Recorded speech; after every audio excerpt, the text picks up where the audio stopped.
This week, we finally got some actual sales data, or at least some relevant numbers in terms of the Sony and Microsoft consoles that are currently selling this generation, the PlayStation 5 and Xbox Series X and S. Sony came out to say that they had sold 10 million PS5s, which is a record for this amount of time in a console's lifespan.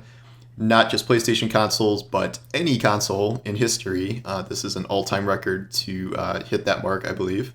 And then Xbox, they have not given out actual Xbox sales numbers for a number of years now, and yet they boasted about dramatic increases for hardware sales, and they have said that the Xbox X and S are the highest or fastest selling Xboxes of all time in Xbox history. Estimates from third parties put Xbox sales at between 6 and 7 million, so under Sony, but maybe not quite as bad as the 2-to-1 margin last generation. But the point is both of these have set their own records, in addition to Sony setting kind of worldwide records for this.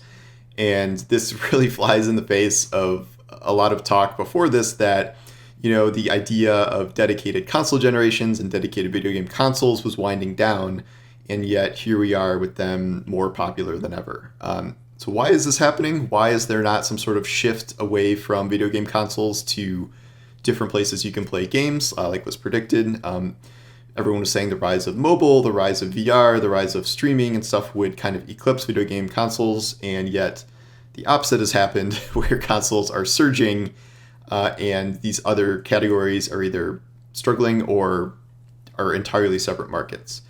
In terms of mobile, mobile is an exploding market. It is hugely successful and still growing, and any publisher is wise to be invested in mobile at this point and have a mobile arm. And that's where a company like Activision, publisher of Call of Duty, makes a ton of money with the kind of mobile games that they own and operate in addition to that. That said, mobile is still a dramatically different experience than console gaming or PC gaming. Where just you don't see the same kind of level and depth of games on the mobile platform outside of some games that have mobile versions of them. So in order to play these kinds of dedicated ultra high quality games, you still need a video game console for the most part.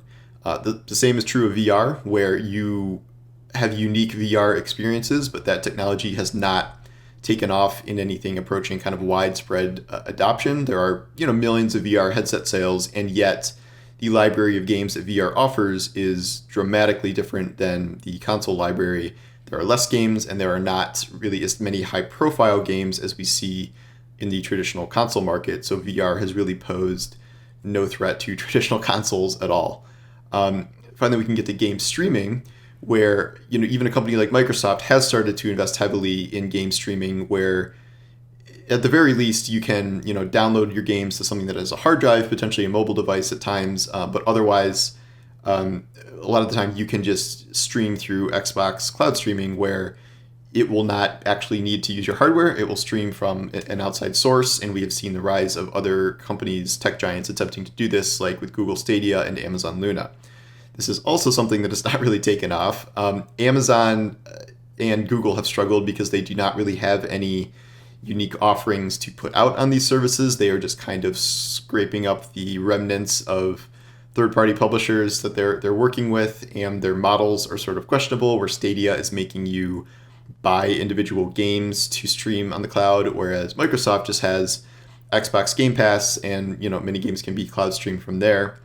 But even that is more presented as like an alternative to your console, rather than something that you're going to replace your console with. So like if you're on vacation, if you're traveling or something, you can use cloud streaming, but if the majority of your game time is spent at home, you are probably going to shell out a couple $100 for a console still, given that it will be, there are still issues with latency and often streaming quality, and especially here in the US, you just don't always have the best internet. Like, it's just not really a guarantee that your internet service will be enough to adequately support game streaming, even as the tech evolves.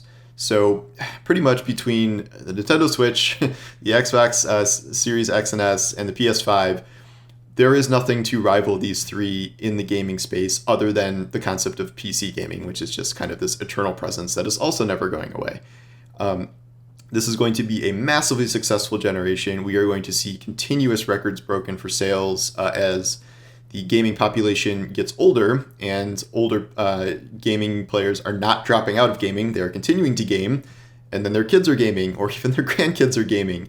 It is something that is constantly expanding, and that is going to result in an increase in console sales.